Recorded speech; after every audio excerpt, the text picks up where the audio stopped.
Grace, mercy, and the peace of Jesus, the one who was promised, the one who was to come, and the one who came at that first Christmas. The one whose way John the Baptist was to prepare. In this season, our series is Prepare the Way, because we want to prepare the way for our celebration of Christmas, preparing our hearts and our minds and our souls and our spirits, not just to celebrate Christmas, but to receive Jesus again, afresh, anew. The question this morning that we see in the gospel reading is, who are you? Who are you?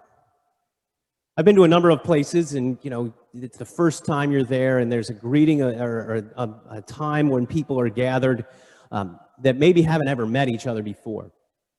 And so it's kind of typical for name tags to be put on when people who don't see each other often or haven't met before. Hello, my name is, might be, in the letters across the top, to, I guess, as like, just in case you didn't know what this rectangle sticker and this marker were for, write your name on this thing and put it on there. Hello, my name is. Who are you? If you're logged in and joining us from somewhere else, there's a chance that you've put your name into that kind of screen identity that you have. With the technology that we're using, you can give yourself a different name.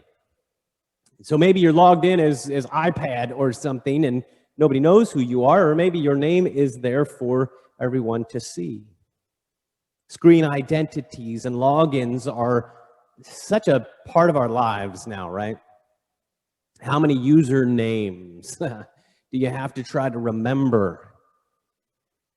Because just in case the computer forgot, right? Because a lot of them will come back. You go to do your online shopping, and the site that you've used a number of times, they know who you are, because that's the computer you've used before, or the phone or the tablet or whatever your device is. But you still have to remember your password, for some or most of them anyway. And that's important, to remember our passwords, remember our usernames, because we don't want to leave ourselves logged into too many things, too many places. And there's the whole state-issued ID, and what do you have? And you have to have a real ID now if you're going to get on a flight, I guess. Not that anybody's going to be flying anytime soon. We were going to, but then we didn't, and it's good that we didn't. But you have to have that information, and we want to protect our identity and keep that secure, because identity is important. As we think about that question, who are you? Identity is important for us. We need to know who we are. We need to know who we are, but what does that mean? What makes you who you are? What makes you who you are? Is it just ancestry?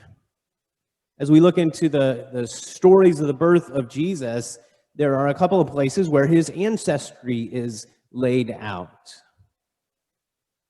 And with John the Baptist, whose story is in view here in John chapter 1, we understand who his parents were, right? So we know a bit about the backstory and the background and the people who have come before John the Baptist. Does that make him who he is? We have roles and responsibilities as people. Does that make us who we are? The things that we do, the responsibilities we have to carry out. Certainly that's part of it. Recently I've had the opportunity to do some biking with some people I've known for a while, but a friend of theirs, and this is the first time we've met. And so we're getting to know each other, and yesterday I was out with those guys and learned that he was in law enforcement in a different city locally, and that was part of his identity, that he had done law enforcement. But there's more to that, right? There's more than what we do that makes us who we are.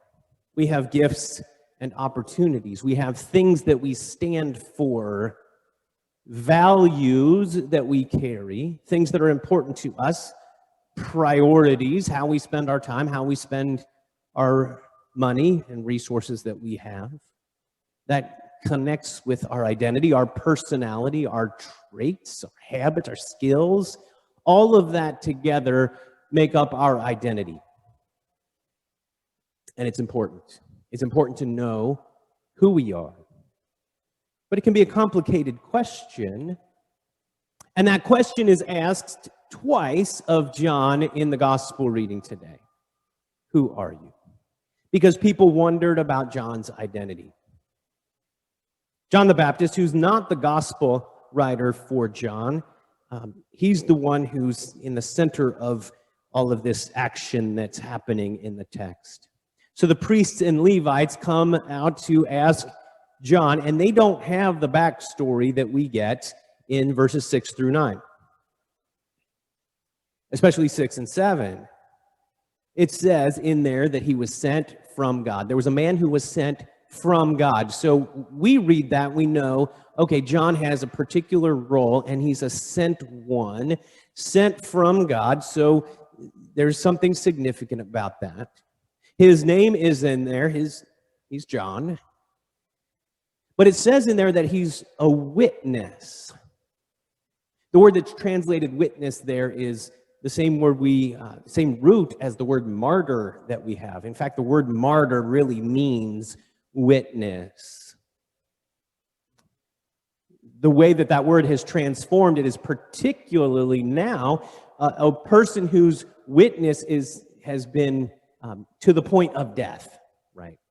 That the value that they had, or the story that they were telling, or what they were standing for, or what they died for, it was that important. So they're a martyr for a cause. That's not what John is, at least not at this point. He's a martyr, meaning witness. He's a witness for the one who was to come. He comes to bear witness about the light. John 1 has already talked about that the light is coming into the world, and we know from that context that is definitely Jesus. That John is not the light, but came to bear witness to the light. That's also part of this information that we get in the narrative here.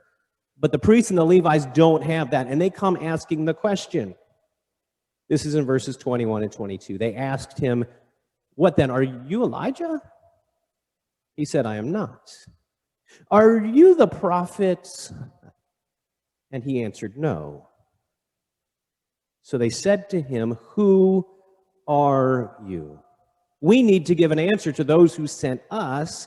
What do you say about yourself?" Now, John was an interesting person. If he were to come today, his face might show up on the cover of magazines because he was interesting. He was different. Matthew and Mark tell us that his clothing was camel's hair and his diet was locusts and wild honey. That's interesting. Most people don't wear camel's hair and eat bugs. But it was more than just how he looked and what he ate that made John interesting. It was what he was doing. And people came out to see John, to see what he was up to hear his preaching and to be baptized. And a crowd gathered around John, and, well, nothing draws a crowd like a crowd, right? And nothing gets the attention of people in authority faster than when people are gathering together, right? There's something going on. We need to know what it is. We need to know who this guy is. Let's find out. So there was the investigation and into John's identity, and they come asking these questions, and John pointed to Jesus. He came as a witness to the light, to bear witness to the light. He's doing that, right? He answered their real question in verse 20. He's been asked, "Who are you?" And in verse 20, he confessed and did not deny, but confessed, "I am not the Christ." See, that was the real question when they were asking, "Who are you?" They weren't investigating just his identity and his background and what was he up to, but they wanted to know, are you the one? Are you the one who was to come? Are you the one who was promised? Are you the one who was prophesied? We've been waiting. Are you the one? Are you him? Are you that guy for whom we've been waiting? I'm not the Christ, John says. Well, then there are the follow-up questions, which we need to unpack a bit because at first they seem a little strange, right? Well, are you Elijah? That seems strange, right? You know, I wouldn't ask someone today, well, are you George Washington? Right? That just doesn't make sense. Elijah that's ancient history, except there's something there. Malachi 4, verse 5 says this, "Behold, I will send you Elijah the prophet before the great and awesome day of the Lord comes." That is the second to last verse in the Old Testament. Malachi closes with verse 6, but verse 5 is this promise, I'm going to send Elijah. So, you know how when you read the end of the book, and like maybe the last words or the last thing that happens, or maybe there's like that cliffhanger promise that's there, that sticks with you, right? These guys have read the book. They know that there's this promise hanging in Malachi 4. And by Jesus' time, the Old Testament was already established. Like these were the prophets that were considered, of use in the tabernacle, in use in the temple, right? Synagogues. This was what they used, and Malachi 4, verse 5 is the second to last thing that's read. Pretty significant. It's hanging with them. Are you Elijah? Are you the one that was promised in Malachi? So it's not as weird of a question as it sounds like. Well, John said no, but Jesus said yes. If we went to John chapter 17, this is after John the Baptist was beheaded. Then Jesus says, if you're willing to accept it, John was the Elijah who was to come. And in fact, in Luke chapter 1, verse 17, an angel speaking to Elizabeth, John's mother, says this about him. He will go before him in the spirit and power of Elijah. And then he goes on to quote Malachi 4, verse 6. So the angel connects John's identity with this promise in Malachi of Elijah who was to come. So is John that Elijah? Yeah. But he said no. And we'll come back to that. Well, how about the prophets? Are you the prophet? It's specific. It's not a prophet, but it's the prophet. Who are they talking about? Well, Deuteronomy chapter 18 has this promise in it. The whole section in verses 15 through 18 are good, but verse 18 says this, I will raise up for them. This is God speaking to Moses. And he says this, I, God, will raise up for them a prophet like you, Moses, from among their brothers, and I will put my words in his mouth, and he shall speak to them all that I command him. The religious elite knew this promise, knew that there was a prophet who was to come, specifically with the words of God to fulfill this promise. So it was a unique prophet of God, not in the general sense, right? The prophet is significant. Again, John says no. And later we recognize and realize that Jesus himself fulfills that promise of the prophet. See, here's the thing. John understood his purpose and fulfilled his role. He understood that he came as a witness to bear witness about the light. And though he was Elijah, he didn't take the spotlight.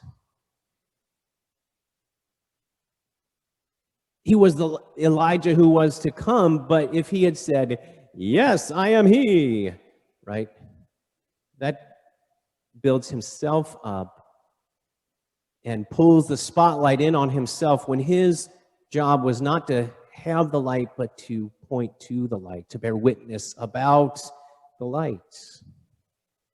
And though he was a prophet with words of God to speak to the people, with a role to fulfill, to prepare the way, he didn't want that role to stand in the way of what he was doing. He didn't want people's knowledge that he was a prophet, though they probably recognized that still. So here's how John finally answers. What do you say about yourself? Verse 23. I am the voice of one crying out, in the wilderness, make straight the way of the Lord, as the prophet Isaiah said. I'm the one, I'm the voice that Elijah has prepared for you to hear. He pointed out that another was coming. I'm the voice in the wilderness, prepare the way of the Lord. Well, then why are you baptizing? I baptize with water. John goes on in verses 26 and 27. But among you stands one you do not know, even he who comes after me, the strap of whose sandal I am not worthy to untie.